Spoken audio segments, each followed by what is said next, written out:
It may be hard to find a running lane today. The Browns have the best rush defense in the league, and they're going up against the 49ers, who will try to avoid becoming one-dimensional. With that, let's get up to Cleveland. We're standing by our Brandon Gaudin and Charles Davis. Just off the shores of Lake Erie, we are at First Energy Stadium in a city aptly named after its founder, Moses Cleveland, way back in 1796. Today, we've got a Week 6 matchup for you here between the San Francisco 49ers and the Cleveland Browns. Hi again, everyone. With Charles Davis, I'm Brandon Gaudin. And, Charles, we look at this Browns ball club. Now, losers their last time out, so they'll look to make amends here. And one of the best ways you can do that is to be at home, and they are. They're going to try and ride that home crowd and that wave of emotion to a victory in this one. On the other side of the field for the visiting 49ers, it's been all systems go in this first month. They're off to a 4-0 start. And it's got folks believing that this is a team that's built to go all the way. You can't win the Super Bowl in September, but they're telling everyone that they're going to be there in the end. So here's the first drive now for the 49ers. And they'll be led out by a guy who has a couple years under his belt in the NFL, their third-year quarterback.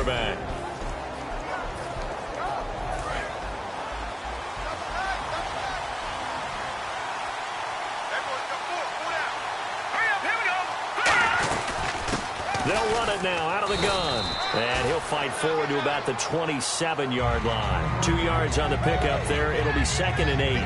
And when this offense is clicking on all cylinders, the running back is in sync as well. The focal point. Runs, catches, blocks, sets a tone for the offense. 2nd down, 8.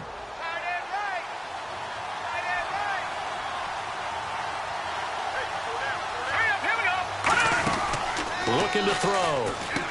Quick hitter here, it's complete. That throw good for only a couple. It brings up 3rd down. And this defense is on the field right now and just looking to keep the momentum, the mojo going from a week ago. Partner, this defense is full of confidence. They feel great about themselves, and they don't think anyone can move the ball on them now. 3rd play here, this opening drive, as they're up against a 3rd and 5.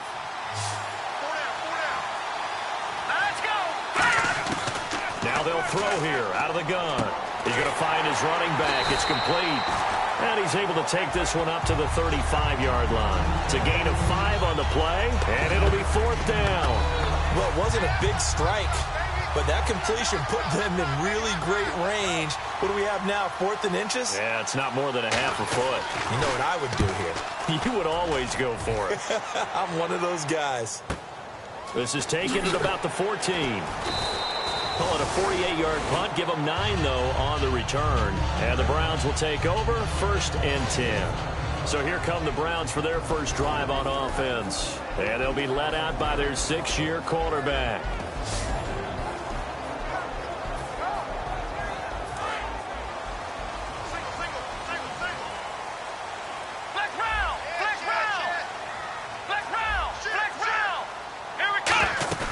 They go play action here on 1st down. And he finds a man with a crossing route. That throw good for 4. It's 2nd down. And if this offense is going to flow today, certainly the running back will be a key piece. Without a doubt, because they asked their runner to not just do that, but to block, to catch, to help set a tone for their offense. 6 yards to go here on 2nd down.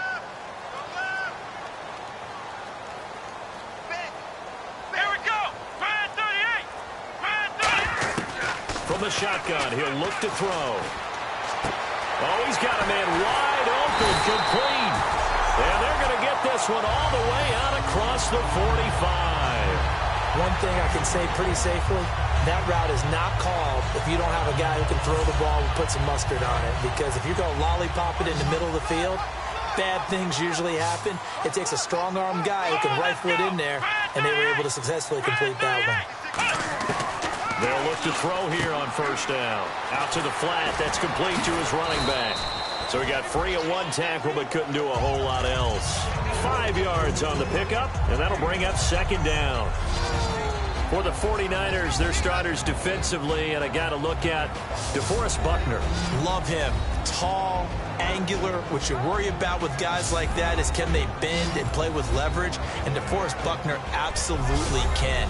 Did everything that was asked of him at Oregon. He's going to have a big-time career with the 49ers.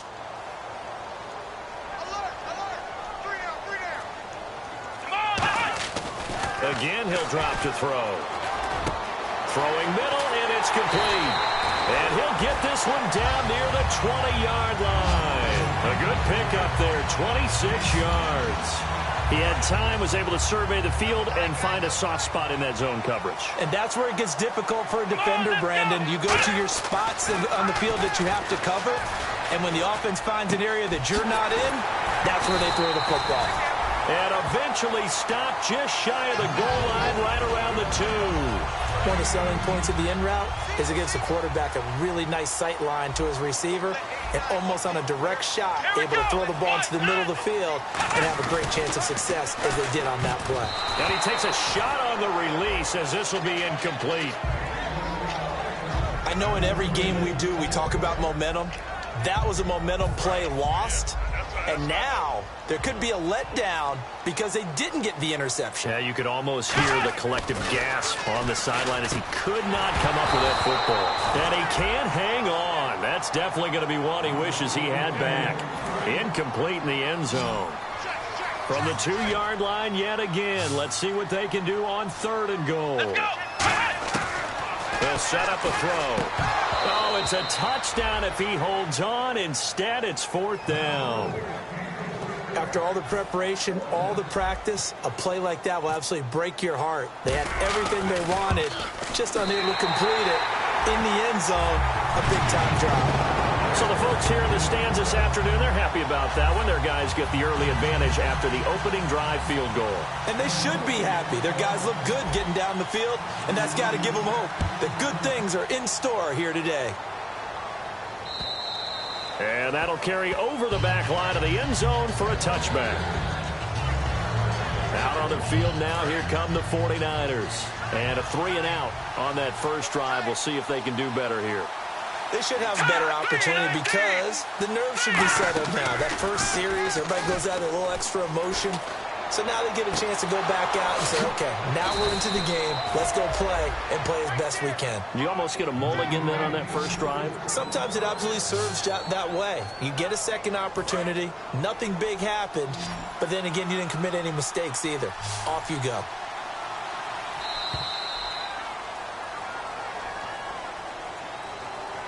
So just a lone field goal in this first quarter of play.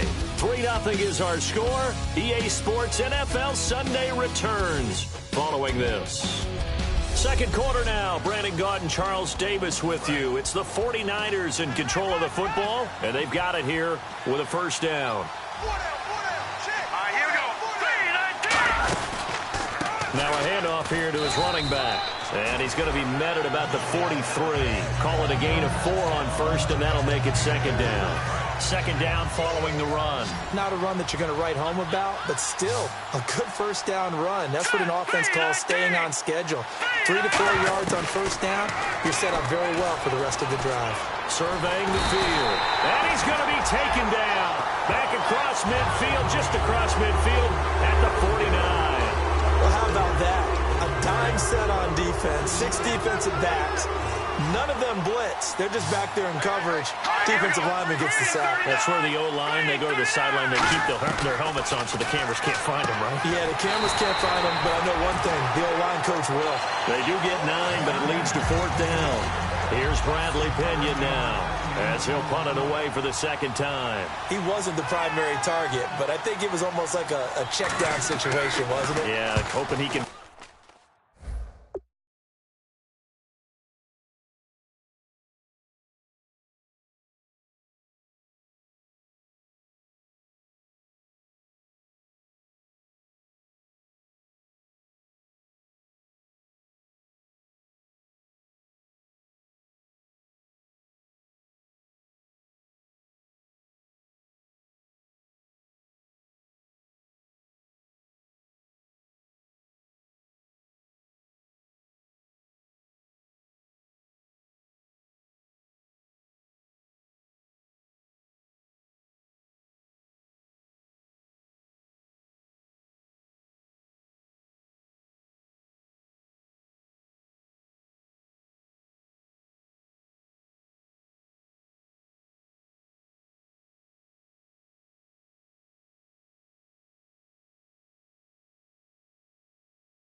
Some tackles, a big tight end, but he couldn't do it. Yeah, get it to that big frame and hope he can scatter some bodies, unable to get it done.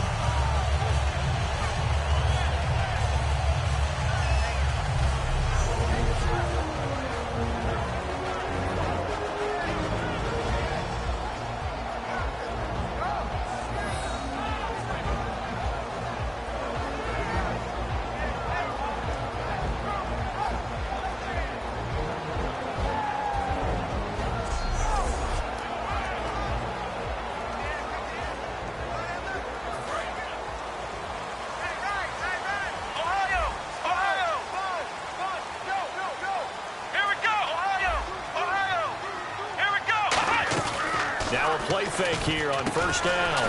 He's got his man on the crossing route. A good pickup there. 8 yards on the first down completion. I know many people like to throw to the tight end, maybe in a little flexed out position because he creates mismatches with his size. But slot receivers do the same thing with their quickness, their speed, and their route running savvy. And he'll get it up to the 33-yard line. With 5 yards on the play there, the drive will continue. But we always talk about good down and distance, allowing offenses to expand their playbook. Well, 2nd and 2, that means your playbook's wide open. You can run just about anything. A lot of times, the play caller, he just looks down at his sheet, sees the short yardage runs, and goes to one of those. And he gets this one to midfield before he's brought down. Give him 18 on that one. And the Browns are going to have a first down. In recent years, the slot receivers really gained stature in the NFL because they can do so many things. Yes, they can line up wide like your normal wide receiver, but to have that kind of courage and toughness to run routes in the middle of the field and become dependable targets for their quarterbacks and move the sticks, those guys are worth their weight in gold. 2 minutes to go here in the first half. More from Cleveland after this. We remind you that coming up at halftime, we'll take you to Orlando and Larry Ridley. Larry will have highlights and analysis of this first half. I'm guessing mostly defensive highlights that we will see. Yeah, that's kind of cool. No touchdown scored yet so far. And none whatsoever. So in the second quarter, he's already up over 100 yards receiving now. And isn't 100 the magic number for a really good game for a receiver? So you got a chance to really shatter that and have a profound effect on this game. And a quick throw here, that's complete. And down inside the 15 he goes. Give him 13 on the pickup there. And it'll give the Browns a first down. And quickly they get to the line. And he fires one that's intercepted. A great read, and it's picked off. And to the 12. That's where it stops. The return is halted at the 12-yard line. And San Francisco gets set to go here. And a tight game after punting last time. See if they can get something going on this drive. As they head to the field now, with the game this close, you got to feel there's a sense of urgency for them there. In trouble here, and down he goes. Back at the 8-yard line. They'll wind up losing 3 there on the sack. Good pressure, and it's second down. He was trying to keep his eyes downfield. Nobody came open. He's trying to do everything that he had been taught, right? Every bit of the technique. But if no one's open, there is no technique except make sure you hold on to the ball as you go to the ground when you're getting sacked. Finding his safety valve here. That's complete. Now whistles come in. We're going to get a timeout here by the offense. It's just their first, so they'll have 2 remaining here before we get to halftime.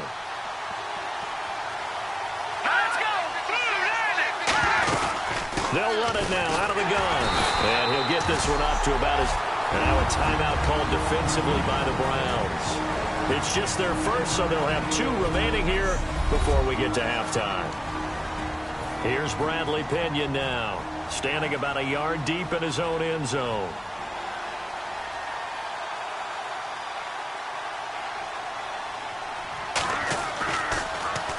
He's been a busy man here in this first half as he gets it away. Taken from just outside the 30. A good return there, 17 yards. And out will come the offense as they take over. And now Cleveland geared up to take the field. And they had a nice little drive going last time.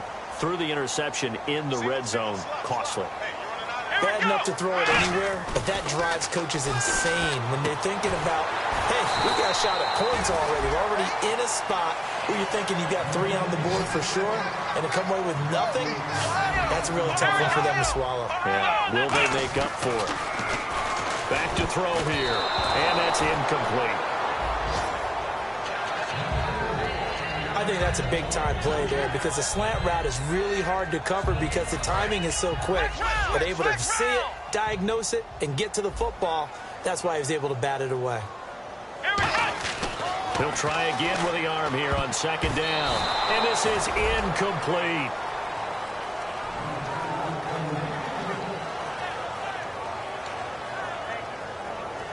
Third down here for the offense after the incomplete pass.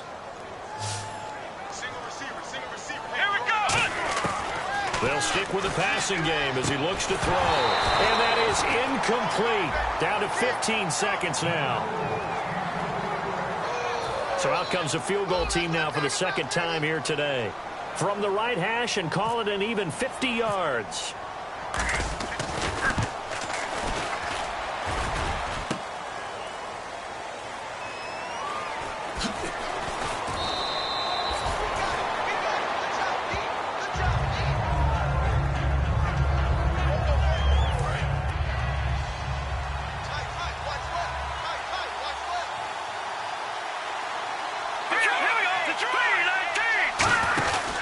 They'll run it now out of the gun.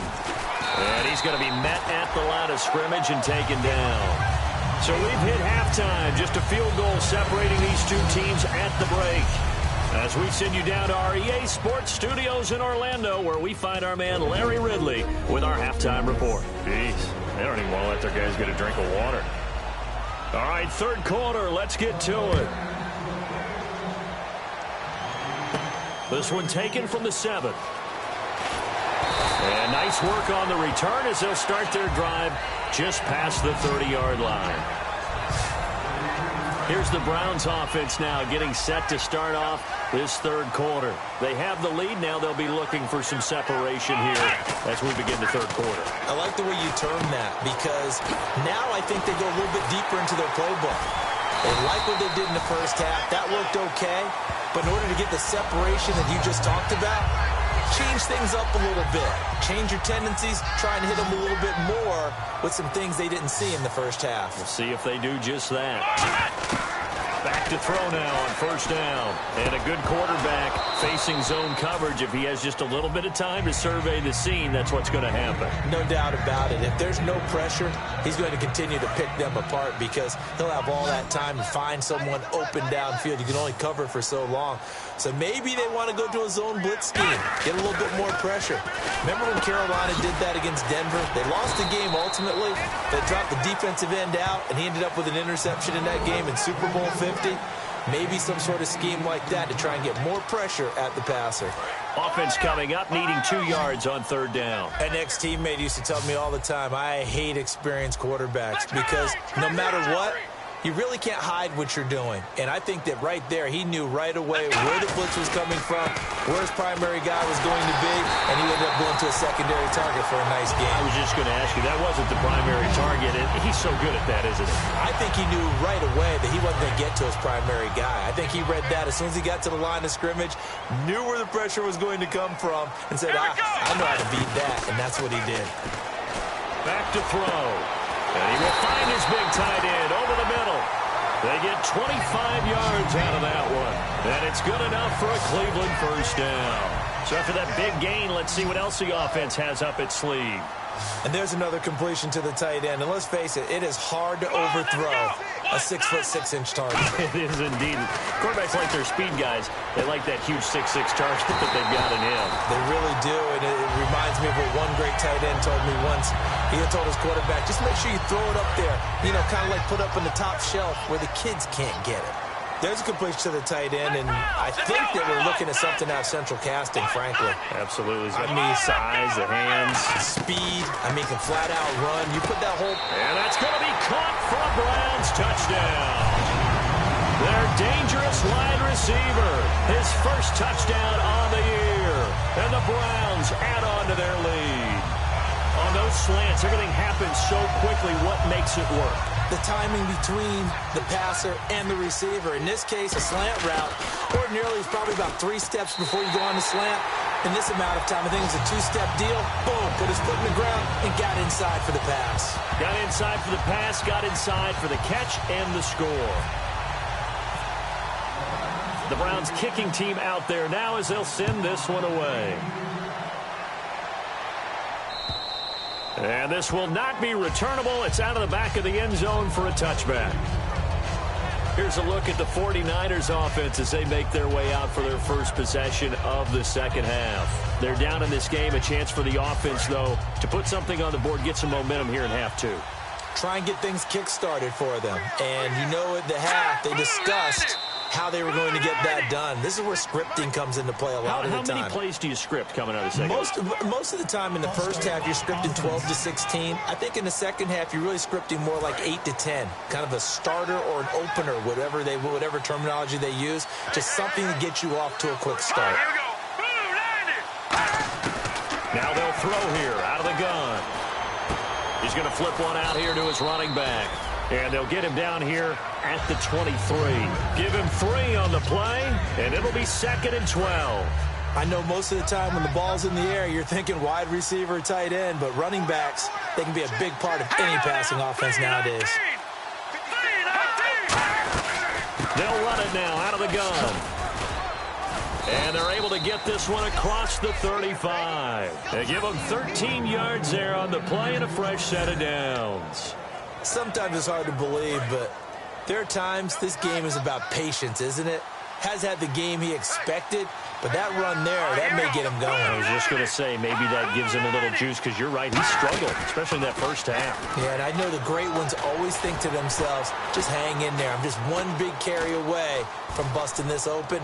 That's a good start for him. And they went big on first down, proves unfruitful.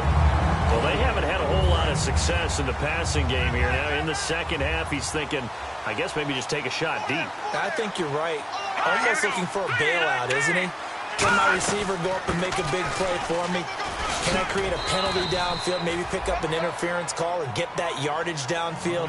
Anything trying to get going again, but you're right. He definitely took a shot. So they pick up the first down after the run, and now they approach for the fresh set. Absolutely love the run right there. This guy's known for his quickness, but also for his speed. He's able to get to the second level almost before you blink if you give him any type of blocking.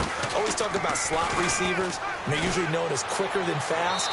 In this case, we've got a guy who's quick and fast, and he used it to great advantage. Well, pretty good coverage there, and both of these defenses, they've had good coverage throughout this one. No doubt about it, and in today's NFL, where we're used to a bit more scoring, this feels almost like a well-pitched game in baseball on both sides where the tension continues to build. Who's going to make the big play? Give them 11 yards that time and a new set of downs. And that run was what a lot of people call an explosive run. Gave them good yardage, solid yardage. They feel good about the whole thing, and they did it behind a 2 tight end set. It's always interesting to watch what offenses want to do with the 2 tight ends. Sometimes they line them up together for a power set. Sometimes they put one on each side of the line of scrimmage to balance things out. No matter what, though, when you see 2 tight ends on the field, your first thought is to think run. In this case, the offense was able to run successfully.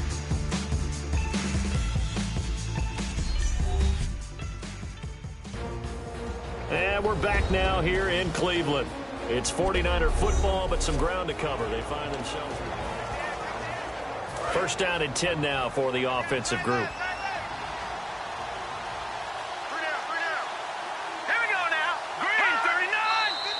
Now whistles here, and I think one of the big boys for the 49ers might have jumped.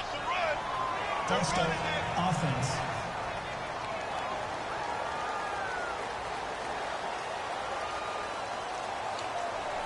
Still first down.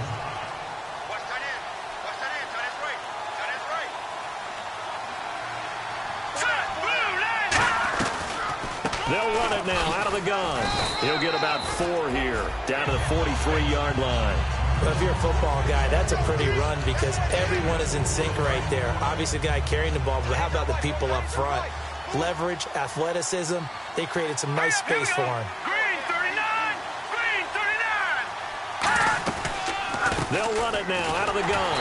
And he is going to lose yardage here. He'll wind up losing 3. And now it's 3rd down.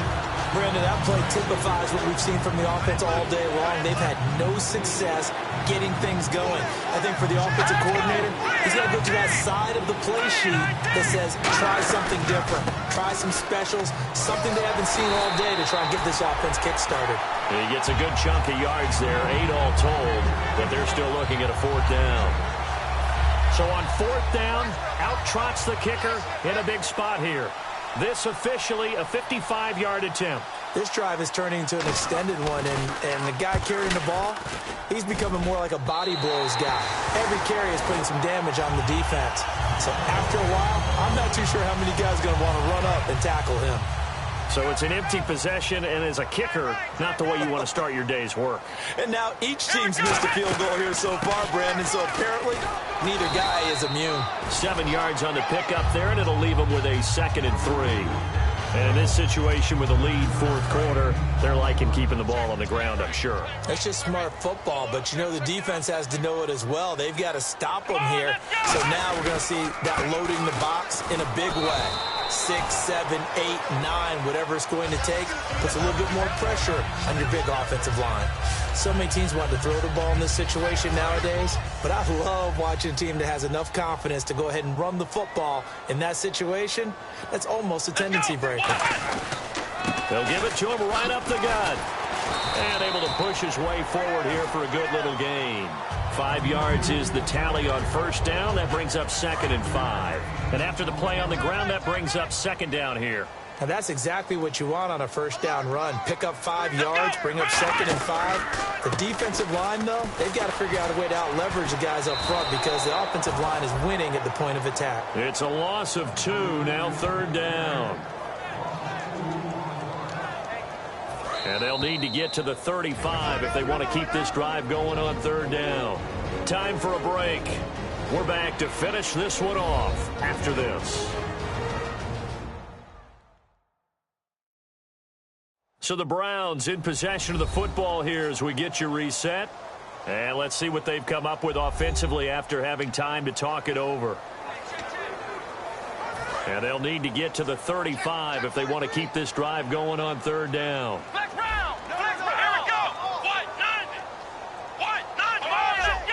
They come out with 1 back and 3 tight ends. An extra DB for the 49ers now on 3rd. And he'll get it down. And now the 49ers signal for a timeout defensively. It's just their first. They've got 2 more to use here in the final stages.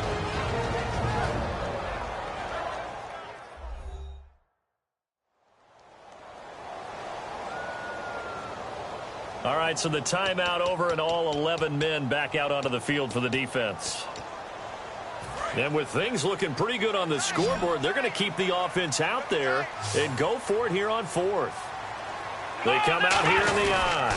They'll give it to him right up the gut. Fighting his way down to about the 35-yard line. The Browns unable to move the chains on 4th down. And the 49ers are going to get the football back. The 49ers offense now, they get set to head back on the field. Last time out, they had that long 50-plus yard field goal that they missed. And I'm sure on their sideline, they're thinking to themselves, okay, do we still want to try one if we're in that position again? And I would dare say that the answer would be yes. They're going to have a lot of confidence in their kicker. But just to be on the safe side, I'm sure they told their offensive guys, can we get a little bit closer this time? Closer. Yeah, well, you know, I'd rather get in the end zone first and foremost. But if all else fails, less of a field goal attempt for him. On 1st down, he'll drop to throw. And that is incomplete. The defensive coordinator came into this game with a plan to get to the quarterback with whatever type of pressure is necessary. It's working to perfection for him today. Hey. All right, here we go. Green 39. And 2nd and 10, he'll look to throw again. Oh, it's a screen pass. That's complete. And he'll be a little shy of the 25 here at the 26-yard line. Give him 9 on the play, and that'll make it 3rd and 1. They're going to hurry back to the line now. He'll look to throw. Throwing for his running back, and he's got him complete. And they pick up the 1st down there with a gain of 4. Now on 1st down, he'll drop to throw it. And this is caught down for a late touchdown. So hold everything here. This one's not over yet. And he's a little bit on the shorter side as a receiver. Maybe sometimes for the defense, tough to find the little guys, right? Yeah, sometimes they get lost in the traffic, but usually what it means is that rather than just winning with height or even speed, they use their quickness to find a way to get open. Well, tall, short, wide, skinny, whatever, there it results in a touchdown. And the Browns are able to cover this one up. Fourth quarter, they felt like they needed the football back. Unfortunately, they couldn't get it. And I know we brought analytics into the game, and someone has said here that the data says that when a team's expecting an onside kick, 80% of the time, the team expecting it, they do actually recover the ball, which is what we saw here.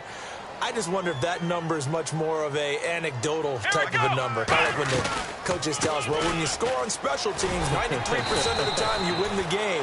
I'm still waiting to see that number is empirical. And the 49ers going to take another timeout. That'll be their second, so one more chance to stop the clock here, and we'll be back.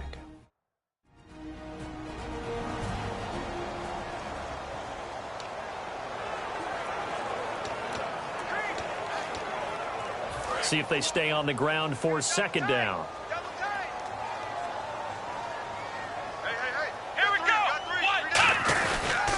They'll give it to him right up the gut. And that play went nowhere. Losing yardage. It'll be back at the 36. They'll lose a yard, and it brings up third. So third and medium here, 3rd and 5.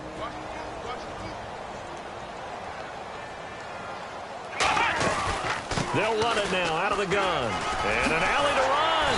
And he will have a first down at about the 21-yard line. It's a pickup of 15 and a fresh set of downs. It's really come into vogue to talk about the different gaps that the defense tries to attack in an offensive line. And most of the time we're talking about blitzes. How many times have you heard double A-gap blitz? But where is the A-gap? It's the space between the center and the guards, either side. So when you're having a double A-gap blitz, that's two guys coming through that gap. In this situation, though, that A-gap wasn't open for the defense to exploit. The offensive line took care of it, protected it, and moved the defensive guys out of the way to allow for that nice run.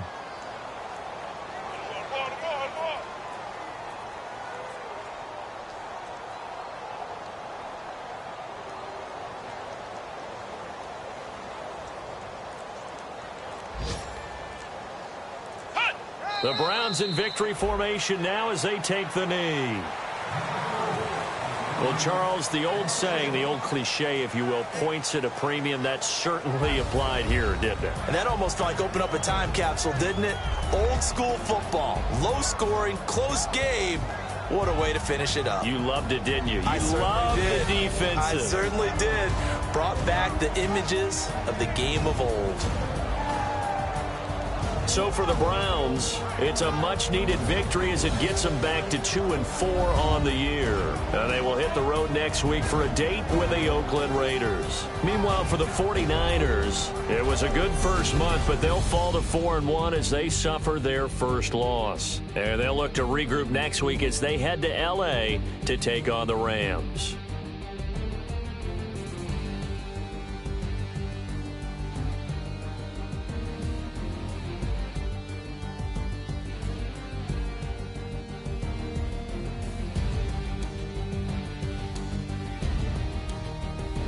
So that's a wrap for Charles Davis. I'm Brandon Gaudin. And this has been a presentation of the NFL on EA Sports. For more, check us out at easports.com. It's a win for the Browns, and they're happy in the dog pound.